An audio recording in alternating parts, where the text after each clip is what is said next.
Welcome back to Farm Factor and the Kansas Soybean Update.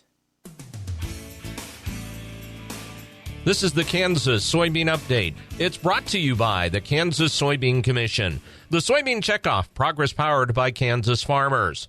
Patrick Delaney, Policy Communications Director with the American Soybean Association, joins us. And Patrick, ASA produces a guide called Soy Stats, which you can find at soystats.com. What's the reasoning behind producing the Soy Stats guide? The Soy Stats is an annual publication that contains all of your top-line facts and figures about the soybean crop for that year as compared to years previous. And so we've got everything from planting data to yield to crush, meal, and oil quantities, all of our trade work, our work on biodiesel.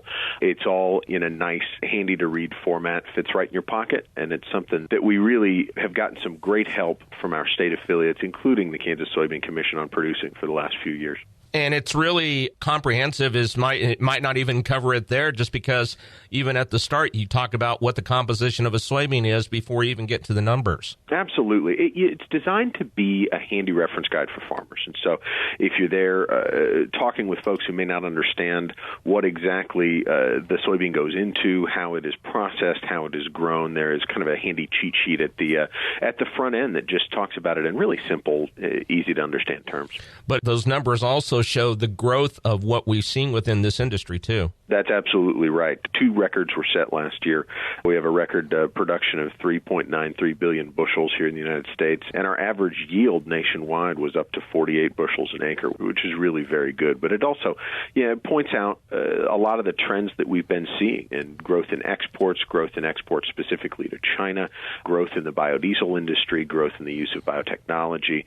It really provides a nice snapshot over the last few years of how our industry has grown. You had mentioned the state affiliates like the Kansas Soybean Commission with their sponsorship of the Soy Stats, but that's really a tremendous support that you have from those state affiliates across the United States. There's no question about it. We have 26 state and regional affiliates, as we do there in Kansas, and they really represent the breadth and diversity of our industry. I mean, we are in everywhere from the Deep South up to the Great Plains and on up north into the Great Lakes region, and each state really brings something very unique and an attitude and a viewpoint very, very diverse and valuable to our organization.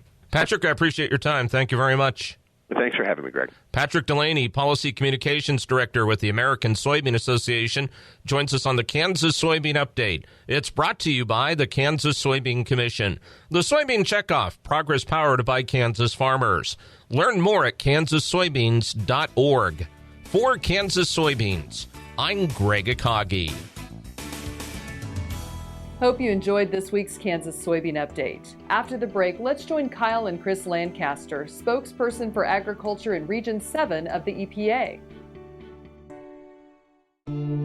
I will take action against herbicide-resistant weeds.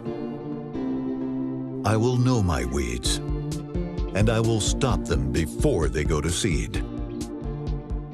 I will do whatever it takes to give my crops the upper hand. And I will use multiple herbicide sites of action because every action counts. I will take action, this time for all time.